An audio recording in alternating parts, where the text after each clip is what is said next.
Hey everybody, it's Uyak here. With Made in Abyss Season 2 coming out in July, I went back and rewatched Season 1 and the movies, and let me tell you now, this series needs more recognition. This series needs to be as big as Jujutsu Kaisen. I think we've all forgot how great this series actually was. I mean, this is, if not, top 3 storytelling series of all time. The story and adventure in this series is simply amazing. It's unrivaled. The story is so good that it'll have you on the edge of your seat throughout the whole way. All right. And this is especially true in season 1. We're introduced to Riko and Reg. Now, automatically for me, it's a huge turnoff when the characters are children because I don't really identify with children. I'm sure a lot of you don't as well because I'm not a child. Like I'm not EDP, bro.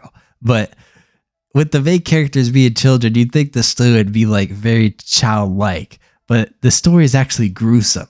And the story takes a turn for the worse pretty early, as I'm sure many viewers thought, oh, the story has children and this is going to be a family-friendly story. And nope. Straight off the bat, when Riko and Ray go into the abyss to try to descend to the bottom of the abyss, Riko runs into this man-eating monster that mimics themselves as a human voice crying for help, and Riko almost gets taken by them in this horrifying scene, to be honest, where she's allegedly about to be eaten by a bunch of birds that look very disgusting, and Reg has to save her. I mean, that's just the beginning of the series to start, and it only goes downhill from there. I mean, there's some pretty gruesome stuff we're gonna go over, but this series is great from start to finish of season 1 and the end of the movie. The adventure aspect of this series is simply amazing. I mean, there's not a lot of anime series that make you feel like you're actually on the adventure. With Made in Abyss, the music and the storyline itself really makes you feel like you're on an adventure, right?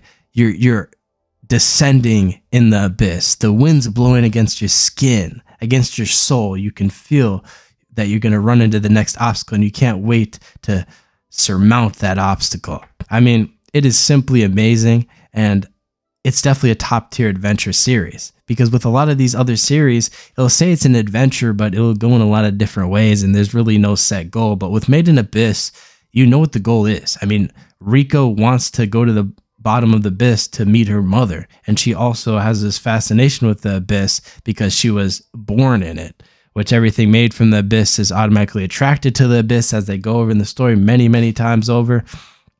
But the adventure aspect is definitely top tier. And then, I mean, we have the friendship aspect. Definitely not fairy tale level friendship. I mean, they don't get huge power-ups because of their friendship, I don't think, at least.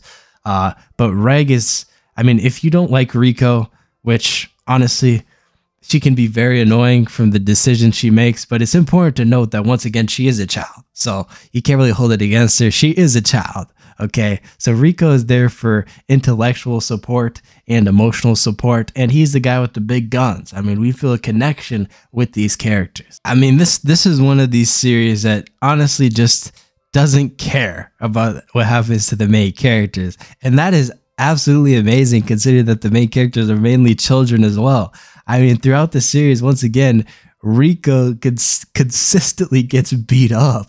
I mean, Ozen completely destroys her brain and thinks she's gonna makes her think that she's destroying her best friend, and then towards the end of season 1, she gets her arm broken and her arm is not functional anymore. I mean, the stuff that happens to Riko, honestly, I kind of feel bad for her, but she deserved it because of her character. Okay, Made in Abyss has this adventure feel. It has these large monsters that are just so large that no human could ever defeat. It has these mysteries. The music always makes you feel like what's going to happen next.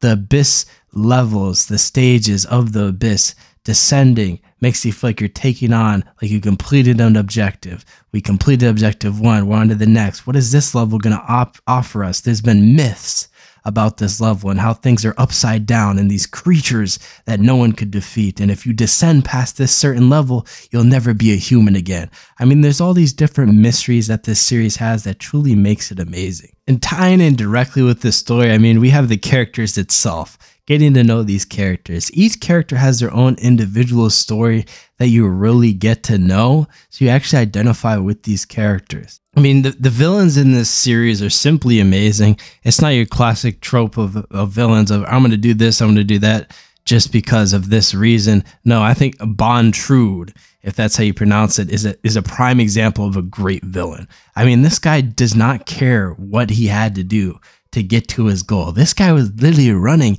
child experiments, killing all these different children just to reach his goal of descent. I mean, this guy he's absolutely crazy. I mean, and it's funny because he's smart too. I mean, you can see his perspective if you really look. Like if you put yourself in this situation, in this world of how can I descend and ascend and come back and be fine?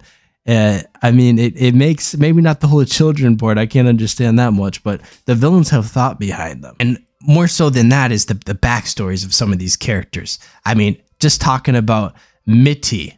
Oh my God, bro. And then the fates of these characters. I mean, this series does not spare anybody. This is not no family. This ain't no nice series like One Piece or like Fairy Tale where they always come out alive and the good guy always wins. No, bro, there's some bad stuff that happens. You meet these characters and they Game of Thrones them off. I mean, it's crazy.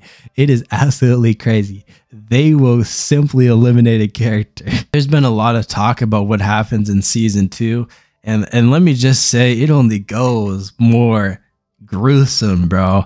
The stuff that happens in season 2, bro, I mean, it is, I'm not going to spoil anything, but season 2 is definitely going to be worth watching. I mean, this series progressively gets better and better. There's a few amount of series that can actually rope you in and make you feel like you're a part of the series. And I believe this is why Made in Abyss was like the top anime of its season. But when you talk about top 10, top 5 animes, I don't see people mentioning Made in Abyss. Where's Made in Abyss at? Made in Abyss is a top tier anime. Okay, I know those shonen addictive people like myself, Demon Slayer, okay, Jujutsu Kaisen, all these other series. I know that they love watching these series, but Made in Abyss cannot be overlooked, bro. This series is top tier. The story, if we're talking about top tier stories, this is a top tier series. And we got to remember how great this series is going into season 2, because it only gets better in season 2. You thought it was great in season 1, and with the movies, it's only going to get better, bro. And the series looks amazing too. It looks amazing. The blood, everything looks amazing. They're not afraid to show a little blood. They're not afraid to show some gruesome scenes. This is what I love about the series. And now's the time more than ever to go rewatch season 1. And if you're going to go rewatch season 1, watch the movies, because the movies adapted the season 1 into movie style format with increased audio, increased movie scenes. Everything is better than the movie. So rewatch the movies and prepare yourself for the greatness that is season 2, because it only gets better from here.